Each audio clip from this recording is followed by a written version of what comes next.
Assalamualaikum warahmatullahi wabarakatuh. Kita bertemu lagi pada pertemuan kelima. Silakan kalian simak video dan modulnya, lalu kerjakan diskusinya ya. Jangan lupa paling telat hari Jumat jam 5 sore. Kita akan mulai pada materi baru, yaitu jenis bidang kegiatan badan usaha. Ya, di sini akan Ibu berikan pengertian badan usaha dan perusahaan. Badan usaha merupakan kesatuan yuridis, artinya adalah dia berbadan hukum dan ekonomis dari faktor-faktor produksi yang bertujuan mencari laba atau memberi layanan kepada masyarakat ya. Nah, di sini disebut kesatuan yuridis karena badan usaha umumnya berbadan hukum. Lalu perusahaan merupakan kesatuan teknik ya dalam produksi yang bertujuan menghasilkan barang dan jasa.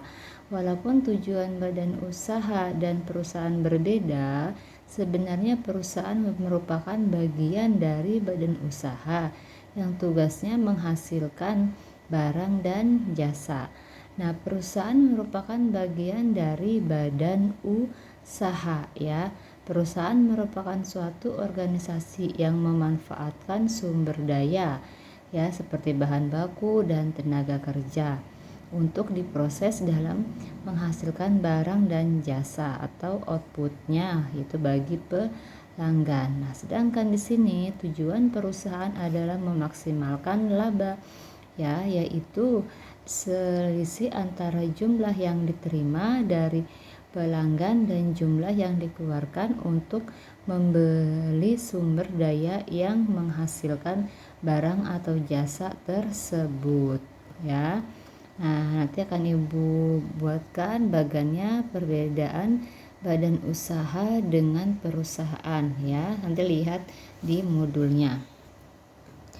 Nah, lalu kita akan mempelajari badan usaha berdasarkan bidang kegiatannya, yaitu ada perusahaan jasa, yaitu perusahaan yang bergerak dalam pelayanan jasa kepada konsumen. Misalkan contoh perusahaan jasa itu ada salon ya, ada apalagi ada jasa konsultan ya, ada bank. Jadi dia memberikan jasa kepada masyarakat, yaitu memberikan servis kepada masyarakat.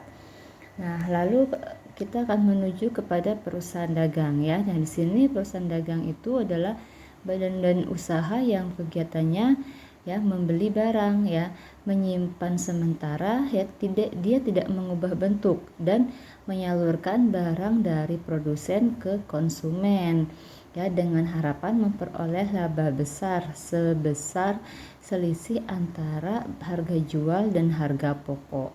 Ya, jadi perusahaan dagang ini adalah menjual barang dagangannya, tapi dia membeli barang tersebut dari tempat lain atau dari perusahaan lain tanpa mengubah bentuk apapun ya. Dia hanya membeli lalu menjual kepada konsumen dengan menaikkan harga lagi. Misalkan kalau dia dari perusahaan membeli harganya 2.000, maka dia akan menjualnya ya dengan harga Rp3.000. Tapi ingat ya, di sini dia tidak mengubah bentuk ya, hanya mengambil kelebihan atau laba dari modal yang dia keluarkan. Lalu ada lagi perusahaan manufaktur, itu badan usaha yang kegiatannya ya mengolah bahan baku menjadi produk ya, yang jadi nanti agar dapat memberikan manfaat yang lebih banyak lagi. Nah, di sini perusahaan ini ya contohnya adalah perusahaan PT Gudang Garam ya. Nah, terus ada lagi PT Unilever. Jadi dia mengolah itu dari bahan dasar atau bahan baku menjadi barang jadi ya, dalam melalui berbagai macam proses ya. Nah, di sini perusahaan-perusahaan manufaktur yang akan kita pelajari nanti lebih dalam lagi ya, sampai nanti di kelas 12 ya. Lalu kita akan menuju kepada perusahaan ekstraktif ya, yaitu perusahaan yang kegiatannya mengambil hasil alam secara langsung ya.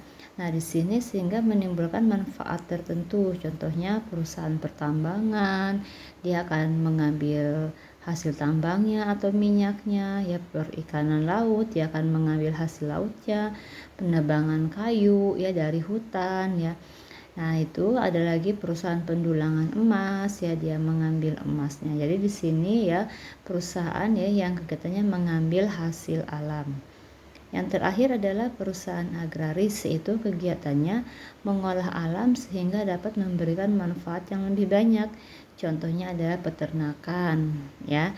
Terus ada lagi perikanan, ada lagi perkebunan ya. Nah, di sini dinamakan perusahaan agraris ya. Kita akan masuk lagi kepada badan usaha milik negara atau BUMN. Kita sering mendengar kata-kata BUMN, tapi kalian belum paham apakah itu BUMN kan? Nah, sekarang BUMN ini adalah badan usaha milik negara ya.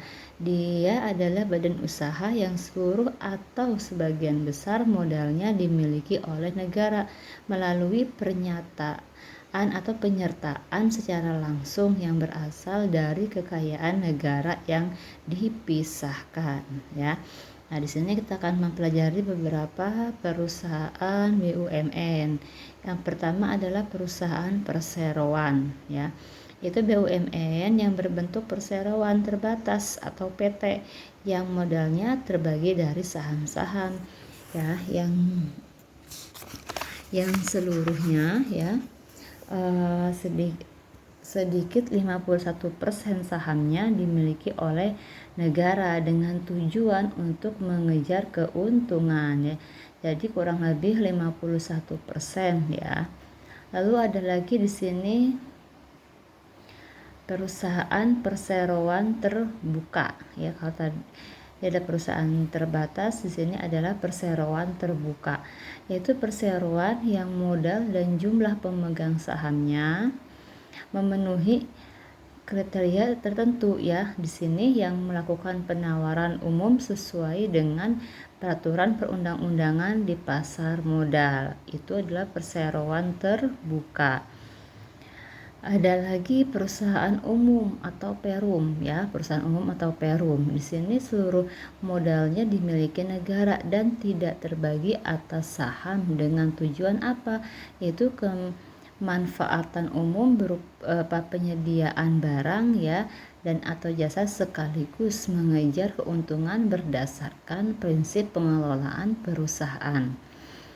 Lanjut restrukturisasi ya. Di sini upaya yang dilakukan pemerintah dalam rangka melakukan penyehatan BUMN. Ya, restrukturisasi merupakan salah satu langkah strategis untuk memperbaiki kondisi internal perusahaan guna memperbaiki kinerja dan peningkatan nilai perusahaan.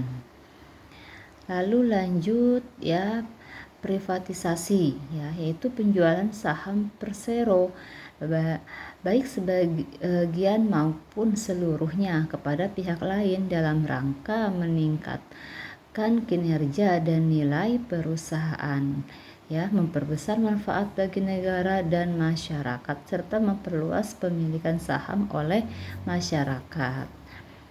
Lalu menteri ya, yaitu pejabat tinggi negara ya yang ditunjuk atau diberi kuasa untuk mewakili pemerintah selaku pemegang saham negara pada Persero dan pemilik modal pada Perum dengan memperhatikan peraturan perundang-undangan.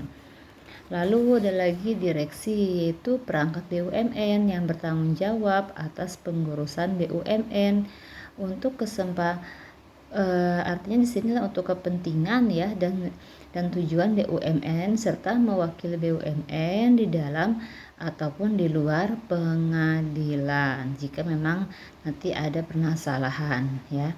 Lalu Dewan Pengawas, yaitu perangkat Perum yang bertugas melakukan pengawasan dan memberikan nasihat kepada direksi ya dalam menjalankan kegiatan Perum. Lanjut komisaris, di sini perangkat Persero yang bertugas melakukan pengawasan dan memberikan nasihat kepada direksi dalam menjalankan kegiatan persero. Ada lagi di sini kekayaan negara, itu semua bentuk kekayaan hayati dan non hayati yang bersumber dari keuangan negara, baik benda berwujud maupun tidak berwujud, baik bergerak maupun tidak bergerak, yang dikuasai dan dimiliki oleh negara.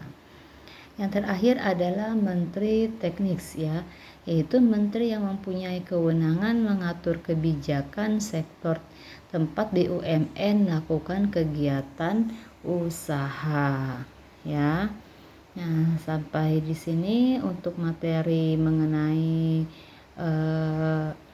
badan usaha dan perusahaan, ya. Ini adalah P5. Nanti kalian kerjakan seluruhnya, ya, tugas dan diskusinya. Wassalamualaikum warahmatullahi wabarakatuh.